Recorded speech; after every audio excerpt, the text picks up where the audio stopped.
नमस्कार दोस्तों, आज हम उन दो बीमारियों के बारे में बात करेंगे जो गुदा मार्ग के आसपास होती हैं और जिनमें बड़ा कंफ्यूजन होता है पेशेंट्स को और जिस वजह से पेशेंट सफर करता है। एक तो है एनल फीसर।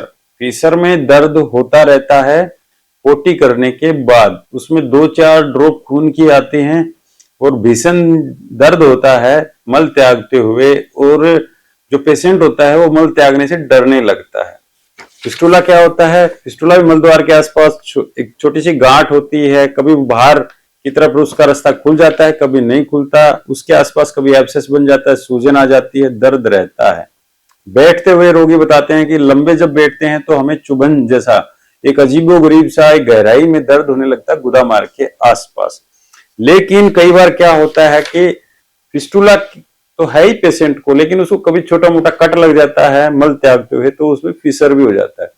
अब जो ही किसी जैसे झोला छाप भाई के पास या फिर किसी अनएक्सपीरियंस कुछ कम एक्सपीरियंस वाले डॉक्टर के पास जाता है तो फिसर समझ के फिस्टुला का इलाज कर देता है और वहां स्थिति बिगड़ जाती है, क्योंकि जहां से वो कट लगा देते हैं फिसर का या फिर उसको गहराई में उसमें कुछ रिपेयर कर देते हैं या कुछ लोग सूचर भी उस पर लगा देते हैं, तो क्या होता है ये नीचे का जो एक मार्ग है जो खुलना चाहिए था फिस्टुला का वो बंद हो जाता है, उसमें स्कारिंग हो जाती है, वो ब्लॉक हो जाता है। उसकी वजह से क्या है, ये जो सिंपल उसका जो फिस्टुला था वो complex fistula high anal fistula बन जाता है।